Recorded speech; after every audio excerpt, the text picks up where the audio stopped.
Il perd la vie dans un hôpital de la place après y avoir passé 1 mois d'hospitalisation dû à un accident de travail. Cela est le sujet de l'émission dont nous allons parler juste après le générique.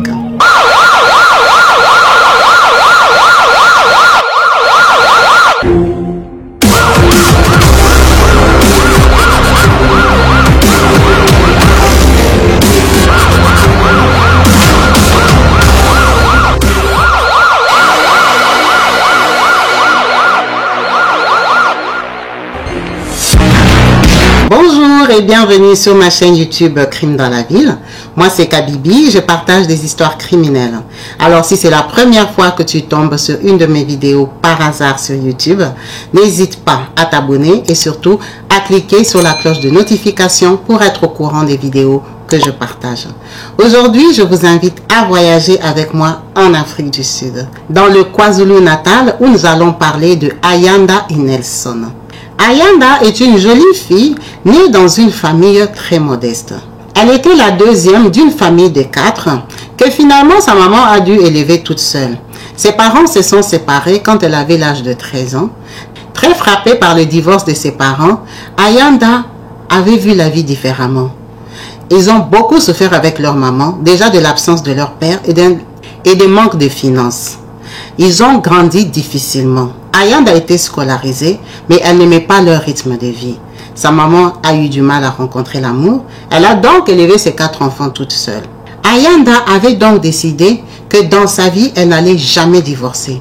Que si elle s'est mariée, quel que soit le problème, les motifs, quels que soient les embrouilles qu'il pouvait avoir dans son couple, elle n'allait jamais quitter son mari parce qu'elle a vu sa mère souffrir. Elle en voulait beaucoup à son père, qui était parti avec une autre femme, avec qui ils avaient eu un enfant et qui par malheur, tous les deux, avaient contracté le VIH-Sida et avaient perdu la mort. Ayanda a perdu donc son père quand elle était âgée de 19 ans seulement. Elle était une fille qui considérait beaucoup sa maman et qui l'écoutait. Elle estimait que sa mère avait eu une vie très malheureuse, qu'elle n'était pas épanouie, qu'elle avait beaucoup souffert pour élever ses 4 enfants et que c'était à eux de lui rendre ce bonheur-là, perdu, parti avec l'amour de son papa. C'était une famille très déterminée, des enfants courageux, ambitieux, qui avaient pour objectif de faire plaisir à leur maman. Ayanda a donc commencé à se débrouiller dans la vie très jeune. Quand elle a eu son baccalauréat, elle n'a pas poussé dans ses études parce qu'elle avait commencé à travailler. Elle a décidé de travailler dans des supermarchés, de faire des jobs comme une jeune fille pour essayer de gagner de l'argent, s'en sortir, rencontrer les gens, voir la vie différemment, sortir un peu de la galère, du cocon familial que leur maman leur présentait. C'était tout ce qu'ils avaient comme vie, la galère. Sur son lieu de travail, elle a fait connaissance avec une autre dame qui s'appelait Tebo. Tebo était beaucoup plus âgée qu'Ayanda, mais ça s'est très bien passé. Elle s'entendait super bien. Tebo était divorcée et mère de 2 enfants. Ayanda a commencé à la fréquenter très régulièrement. Elle allait passer son temps chez elle. Il arrivait même de passer des week-ends là-bas parce qu'elle s'entendait bien. Tebo était libre, elle avait un appartement, elle se permettait de boire des verres, de bavarder toute la nuit, de discuter, de rigoler. Et c'est à partir de Tebo qu'elle a rencontré ce beau garçon qui s'appelait Nelson. Parce que Nelson venait voir sa tante qui habitait dans le même bâtiment que Tebo. La tante de Nelson et Tebo étaient des voisines copines. Elle tombe sur le charme de Nelson, avec qui ils échangent très bien. Ils se voient régulièrement parce que Nelson se rend intéressant en venant visiter sa tante très régulièrement. Parce qu'il sait qu'il va rencontrer Ayanda là-bas. Ayanda lui dit, je ne vais pas t'amener chez ma mère parce que je vais lui ramener un monsieur, un garçon qui va directement m'épouser. C'est lui pour qui je serai sûre que l'amour est vrai. Avec qui on va faire chemin. C'est celui-là que je vais présenter à ma mère. Je ne suis pas le genre qui ramène des copains à ma mère. Pourquoi tu me parles de ta mère et non de ton père? Parce que j'ai perdu mon père. Pour Nelson, c'est clair, c'est une fille qui a perdu son père, sa mère est donc veuve, elle la respecte tellement qu'elle ne veut pas me ramener là-bas.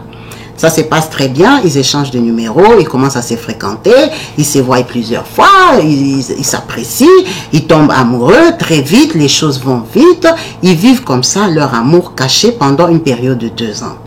Les parents de Nelson sont au courant qu'il fréquente une fille. par rapport à son comportement, sa façon de revenir tard, ses agissements.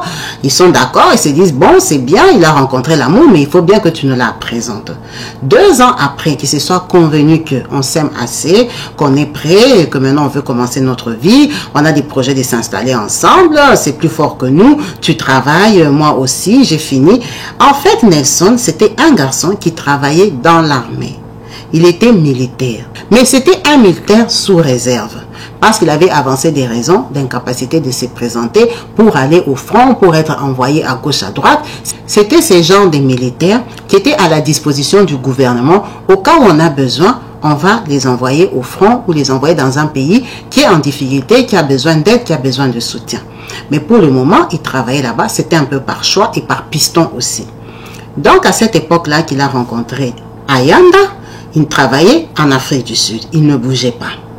Il va donc présenter Ayanda à ses parents se renseignent un peu pour savoir c'est qui. Elle est jolie, mais bon, la maman n'est pas très chaude. Au premier regard, Ayanda n'a pas plu à la maman de Nelson. Après une relation de 2 ans, la fille est obligée de faire l'effort de plaire à sa belle-mère.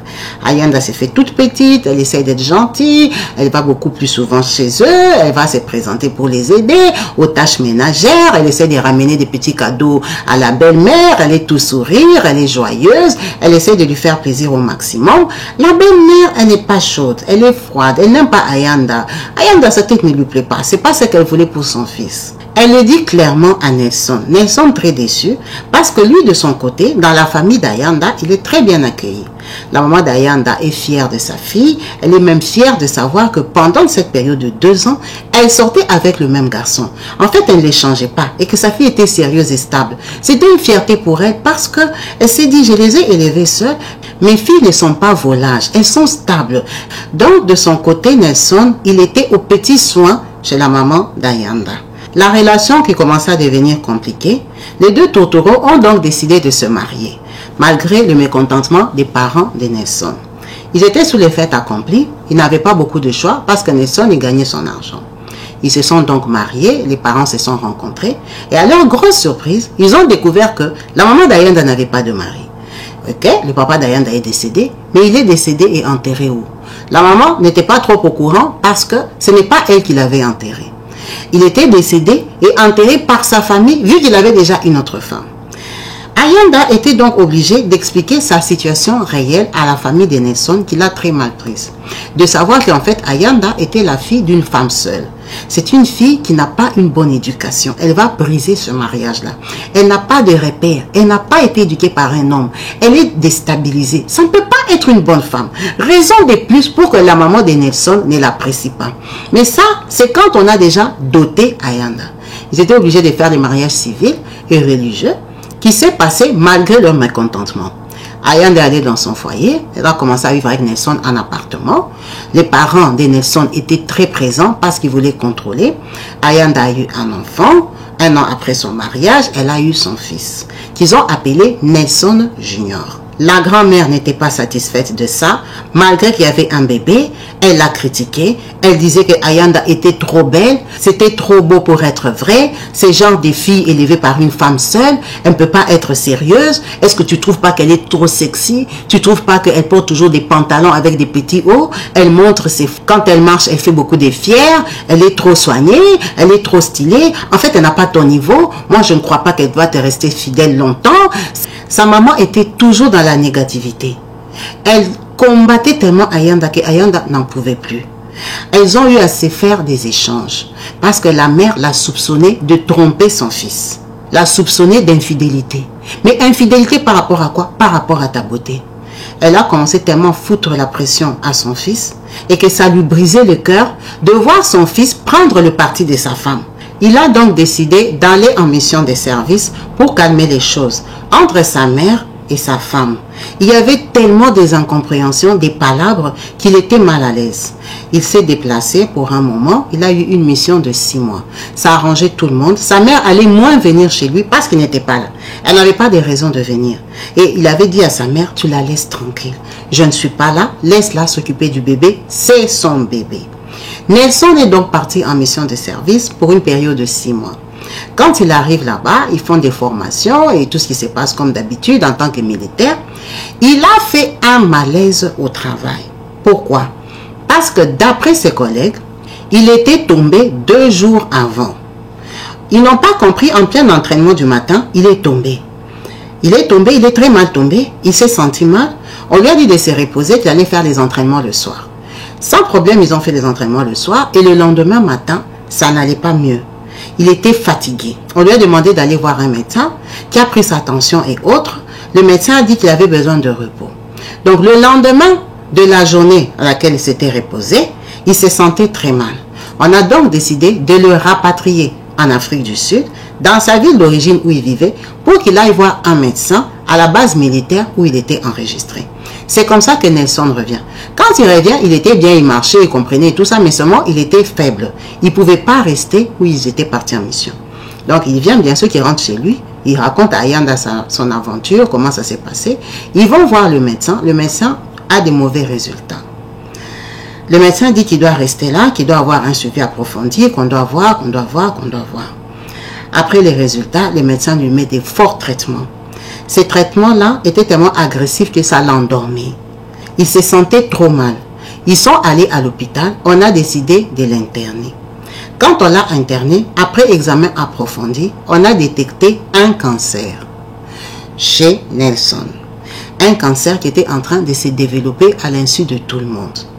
Ayanda est donc obligée à informer la maman de Nelson. Ça veut dire qu'elle informe la maman de Nelson quand il est à l'hôpital.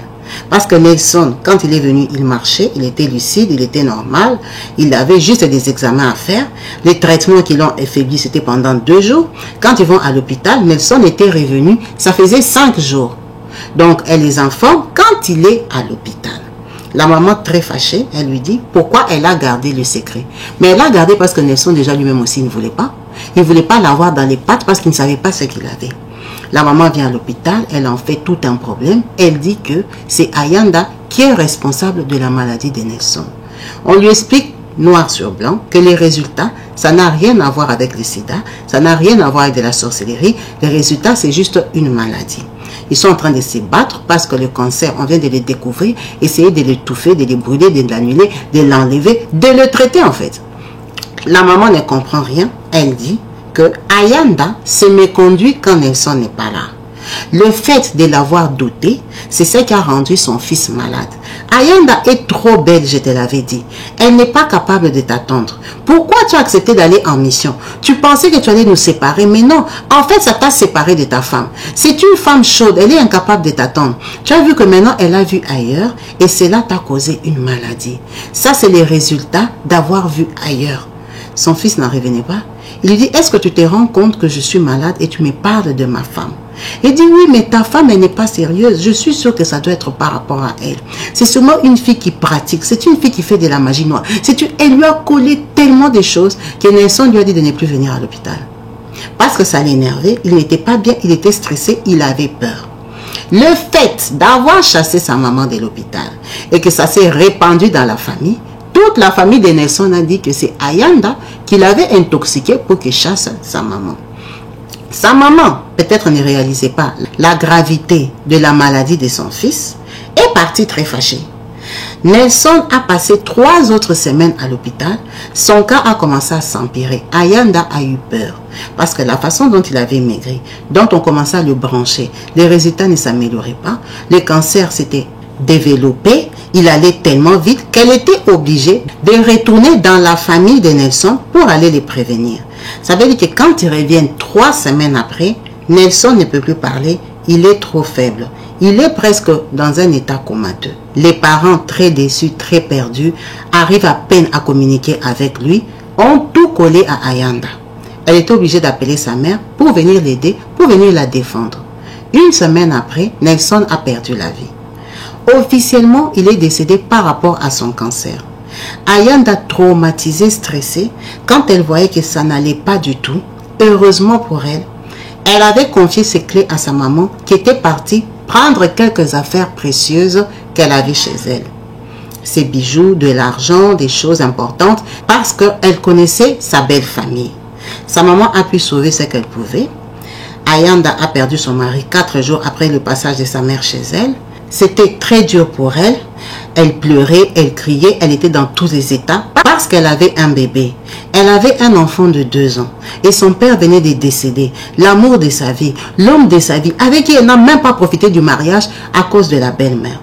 Le même jour que son mari était décédé, que ses parents sont venus à l'hôpital, ils ont pleuré, ils ont fait des scandales et tout ça. Ils lui ont arraché les clés de la maison.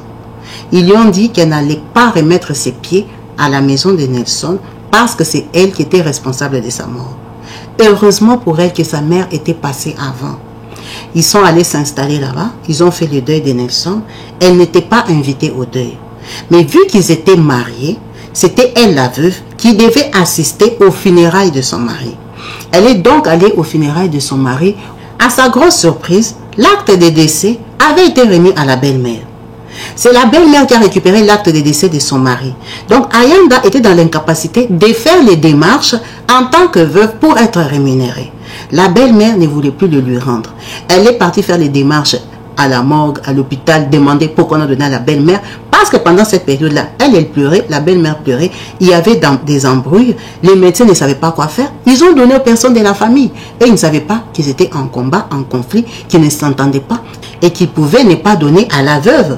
Donc, sans l'acte de décès original, Ayanda était dans la difficulté de percevoir la retraite de son mari, son ancienneté, tout ce qu'on devait lui payer. Elle a perdu du temps comme ça pendant presque 1 an. Le temps de faire toutes les démarches, de faire intervenir des autorités et tout ça, la belle-mère ne lui a jamais donné l'acte de décès de son mari parce qu'elle a dit qu'elle était responsable de sa mort et qu'elle n'allait bénéficier de rien du tout. Elle a galéré pendant 1 an pour être rémunérée.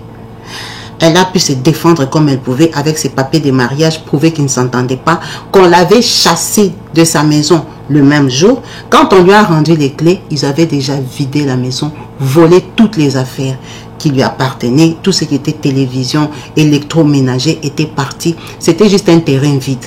Elle a même perdu certains de ses vêtements de valeur que sa maman n'avait pas retirés parce que sa maman avait pris juste les bijoux, les papiers, les choses importantes. Elle ne pensait pas qu'on pouvait la mettre dehors comme ça. Elle a récupéré son logement. Bien sûr qu'elle était dans l'incapacité de le payer. Elle a quitté, elle a déménagé. Elle est repartie vivre chez sa mère. Très déçue, très attristée par son sort parce que c'était une fille qui idéalisait le mariage, qui pensait qu'elle allait vivre toute sa vie avec l'homme de ses rêves, le papa de ses enfants, qu'elle n'allait pas être femme seule. Elle s'est retrouvée femme seule avec enfant à moins de 26 ans. C'était très dur pour elle, les temps sont passés, elle a continué sa vie, elle a élevé son fils sans fréquenter la famille de Nelson jusqu'à l'âge de 6 ans.